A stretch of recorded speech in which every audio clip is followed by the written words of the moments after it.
pocos lugares, muy pocos edificios en Euskal Herria con la carga simbólica del que vamos a visitar en Guernica. Aquí, en la Edad Media, se alzaba una sencilla ermita protegida por un bosque de robles. Bajo uno de aquellos árboles, los primeros representantes de los vizcaínos celebraban sus asambleas y organizaban la vida social en base al fuero del señorío. Aquí estuvo el primer parlamento de Vizcaya. El viejo árbol de Guernica murió en 1811. Su tronco, protegido por 8 columnas de estilo corintio, sigue siendo un símbolo de libertad. Una de las muchas personas que llevan en su alma el espíritu de Guernica es Andoni Ortúzar. Él ha caminado por este lugar siendo niño y después la vida le ha traído hasta aquí numerosas veces y por muy diferentes razones. ¿Por qué la Casa de Juntas de Guernica? Porque es mucho más que un edificio, es mucho más que una construcción clasicista, aunque seguramente no es el edificio más bonito de Euskadi. También porque es mucho más que este trozo de madera que podríamos pensar que está muerta pero está muy viva. Porque en la Casa de Juntas de Guernica es mucho más importante que lo que se ve, lo que se siente. ¿Y qué siento yo aquí? Bueno, pues si tuviera que resumir en una palabra ese sentimiento, sería el de libertad, ¿no? Casi deberíamos pisar descalzos esta tierra originaria, con la misma inocencia de los recuerdos de aquellos años mozos en los que Andoni vino por primera vez a Guernica. La primera vez que vine a Guernica tendría yo unos 10 años, creo recordar. Desde luego vivía Franco, vine con mis aitas, con mi aita y con mi ama, y ya noté que me traían a un sitio especial, ¿no? Yo ya tenía para entonces en la retina también una foto que había visto en casa de este sitio, aquí, justo enfrente de esta verja y enfrente del árbol, de una persona muy vestida, muy humildemente, con abarcas, que agachaba la cabeza en señal de respeto al árbol, y era el cartel, creo recordar, del Aberri-Eguna prohibido, el Aberri-Eguna prohibido del 64. A partir de entonces, Guernica ha sido para mí pues un lugar, la Casa de Juntas, casi de peregrinaje obligatorio, ¿no? Aquí he pasado buenos momentos, he asistido a actos históricos que han marcado la vida política e institucional del país, y cuando a veces uno no sabe dónde ir para pensar, pues Guernica y estos jardines suelen ser uno de los sitios a los que vengo. La Casa de Juntas de Guernica es un conjunto muy singular, muy especial por su tipología, porque es prácticamente única, es uno de los primeros edificios destinados a sedes de parlamentos en Europa y en el mundo, por tanto, y también muy singular por cómo fue concebida. Surge del intento de ennoblecer, de darle dignidad a una vieja institución medieval que eran las juntas que se reunían al pie del árbol sagrado en defensa de los fueros, las tradiciones, los privilegios y las libertades de los vizcaínos.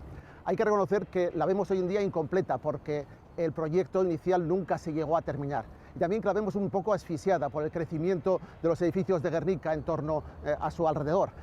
Cuando estaba pensada para ser un edificio único y solitario encima de una colina rodeada de un bosquecito de robles, debió de ser espectacular. En este momento, más allá de sus valores arquitectónicos, lo que destaca sobre todo de ella es que es un símbolo, el primero, el más importante de los símbolos de los vascos.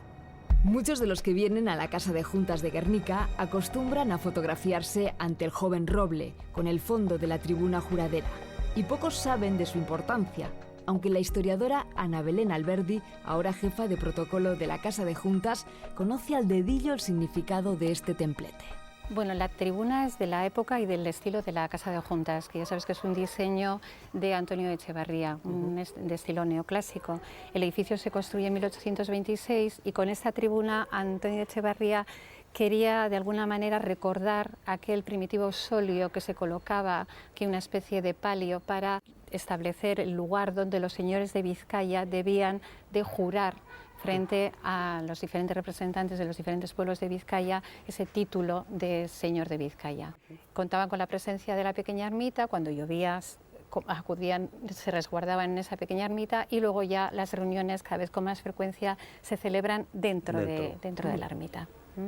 Sí, y el árbol pasa a ser ya un elemento importante, pero más simbólico que, ¿no? Efectivamente, que sí. Antes las reuniones se celebraban siempre bajo a la sombra del árbol, pero luego las reuniones se están desarrollando en un espacio creado es profeso más adecuado para el desarrollo institucional.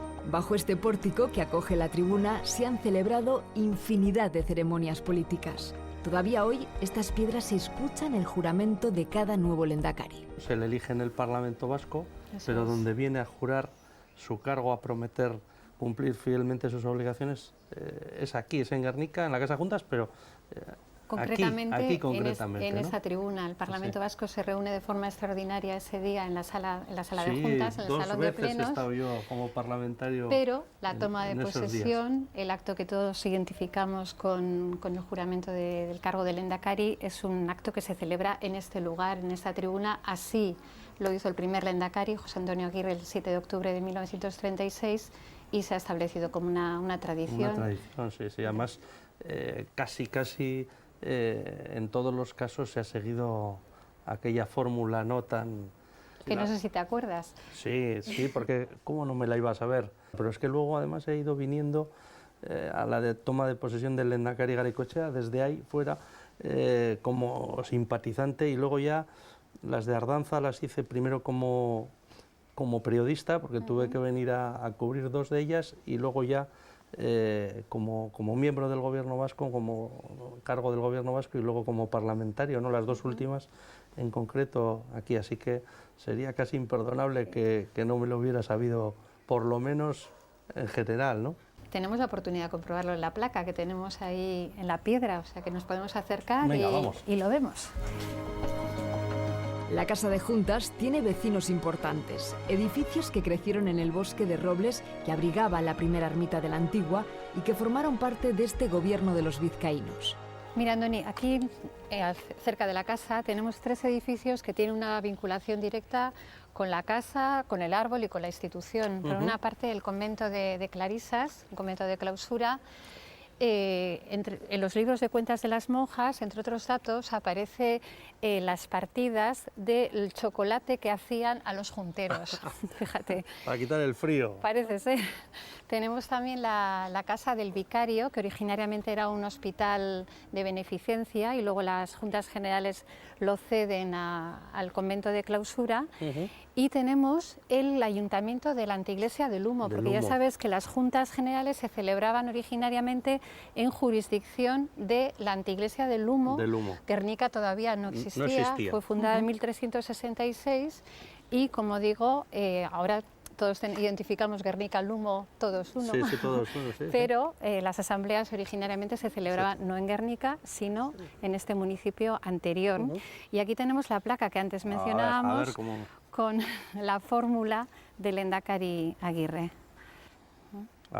Jangoikoaren aurrian apalik, Eusko Lur gainean zutunik, eta Bizkaizko areitz azpilan, asabengo mutaz, nire agindi bidea, zintxoruen betetia zindagit. Con la grafía original. Probablemente lo mejor de la Casa de Juntas es que es un lugar vivo, donde cada día se hace política y sociedad. Ahora preside las sesiones Ana Madariaga. Yo, si quieres, sé que aquí has estado muchas veces. Sí, he pasado yo algunas horas aquí en mi época de periodista, y la verdad es que he tenido mucha suerte porque he visto cosas muy importantes y que han marcado la historia del país, así que encantado, te sigo. Pues te invito a pasar al Salón de Plenos de una de las instituciones más antiguas de Europa.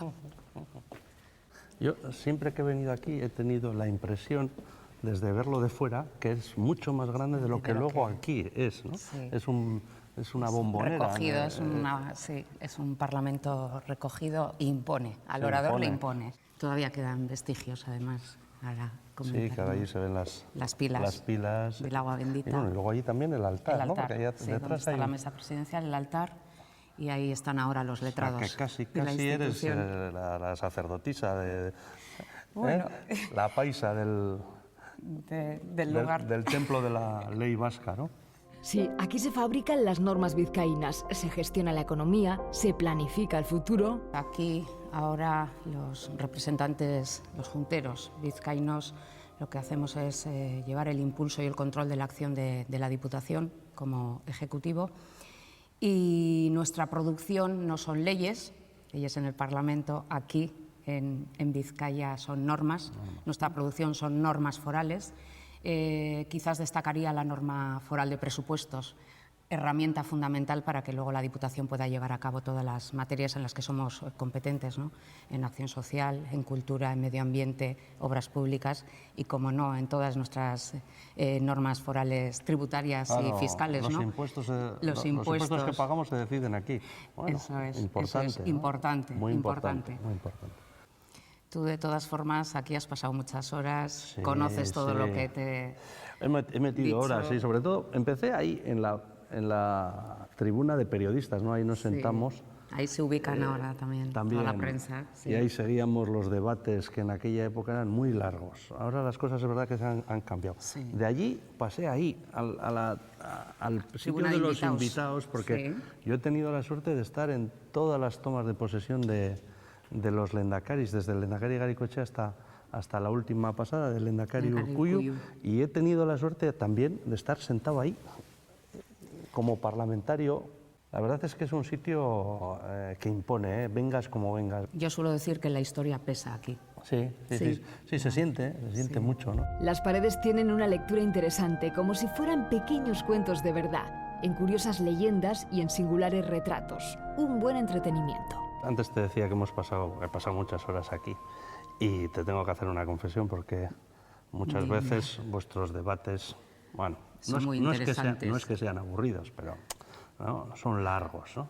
Y hay veces que la cabeza te vuela, ¿no? Y una de mis maneras de pasar el tiempo era mirar los cuadros, ¿no? Porque en las leyendas estas, además de probar si tenía bien la vista, ibas cogiendo también la percepción de cuál ha sido nuestra historia, ¿no? Y siempre ha habido dos que me han llamado mucho la atención. El primero, el de Lope de Vizcaya, que pasa por ser nuestro primer señor, ¿no? de Vizcaya. Y que siempre me ha fascinado que lo primero que pone en la leyenda es Lope de Vizcaya, corsario, robó a doña, ¿no? O sea que tuvimos un primer señor de armas tomar ya, ¿eh? Y luego también hay una historia muy bonita que es la de Nuño de Lara, ¿no? Que fue nombrado señor de Vizcaya con 3 años, el pobre. El rey de Castilla entonces le perseguía de una manera tremenda, estuvo siempre refugiado y murió con 4 años, ¿no? O sea que, bueno, lo de ser señor de Vizcaya ha tenido también, pero lo que te das cuenta es muchas veces, ¿no? Que los que creemos en Euskadi como nación, en los fueros, etcétera, te das cuenta de lo importante que es tener esto, que son, ¿no? Son fotos de épocas muy diferentes, pero que estamos viendo el año 900, o sea, hace 10 siglos, ¿no? 10 siglos había gente como nosotros, aquí, que se reunían aquí, y aquí decidían lo que este pueblo tenía que ser, ¿no? Eso es importante. Bueno, y hablábamos de cuadros, pero aquí un poco la joya de la corona es este cuadro, ¿no? El Mendieta, ¿no? El besamanos, que un poco refleja la esencia del fuero vasco, de Sí, representa una escena de 1476, sí, está la allí la cartela, sí. la jura de Fernando el Católico, y ahí, como decías, se puede ver que es reconocido señor una vez que promete y se compromete a respetar los derechos y libertades de los vizcaínos, ¿no? Y, en definitiva, la jura de los fueros, que es el corpus jurídico del entramado foral. Que algunos nos quieren quitar el concierto, vamos a tener que hacer que vengan, y vean ese cuadro, que lo que ellos llaman un privilegio es un derecho. Se diría que la Casa de Juntas de Guernica es una completa sinfonía de símbolos, perfecta expresión para hablar de música y de José María Iparraguirre, probablemente el cantautor responsable de extender por el mundo la semilla espiritual del árbol de Guernica. Mira, Andoni, aquí está la guitarra de Iparraguirre con nosotros. Es una reliquia, ¿eh? Sí. Es curioso que, gracias a un cantautor, a un bardo guipuzcoano de Urrechu, el árbol de Guernica y Guernica, ¿no?, haya tenido una proyección internacional y, sobre todo, que haya unido a todos los vascos, ¿no? En torno a Guernica, ¿no? Me acuerdo además porque tuve la suerte de estar, él pasó mucho tiempo en Montevideo, exiliado también y buscando fortuna, Y he visto que tenéis aquí la cadena que le ofreció el Centro Vasco de Montevideo en agradecimiento, en recuerdo de su estancia por allí, y me acuerdo de haber visto cosas personales, el recuerdo que dejó Iparraguirre en muchos de los vascos de aquella época y que está en las vitrinas de la Euskal Etxea de allí de Montevideo, ¿no? Seguramente para ellos oírle a Iparraguirre cantar con esta guitarra, pues el Guernica Coarbola o el Lara Nundira, ¿no? Para ellos sería pues volverles a la casa de sus aitas, de sus aitonas, ¿no? Así que no me extraña que haya luego tantos retoños del árbol de Guernica repartidos por América, sí. ¿no? Nos piden muchos. Sí, bueno, sí. No sé si sabes, pero yo he llevado unos cuantos, he visitado muchos y hasta he plantado alguno. Me ha tocado, sí, siendo yo responsable de acción exterior del gobierno, me tocó plantar alguno en Argentina y en Venezuela, así que tenemos muchos retoños por ahí. La Casa de Juntas de Guernica no solo es uno de los parlamentos más antiguos de Europa, sino que se ha convertido en todo un símbolo para muchos vascos, incluido Andoni Ortúzar. Bueno, para estas alturas del programa espero que aquellos que no conozcáis la Casa de Juntas de Guernica os haya entrado al menos el gusanillo de querer conocerla, y aquellos otros que hayáis estado por aquí, que vengáis a verla con los ojos que os he intentado yo que os acercarais a este edificio. Seguramente, ya lo sé, no es el edificio más bonito, ni el que tiene una arquitectura más rica, ni el más novedoso, ni el más moderno, pero tiene algo que ningún otro tiene en Euskadi, que todo en él gira alrededor de un ser vivo, de un árbol. Y es un árbol muy importante para nosotros. Así que, además de un edificio, os invito a conocer un sentimiento, porque en la Casa de Juntas de Guernica, más que lo que uno ve, es lo que uno siente.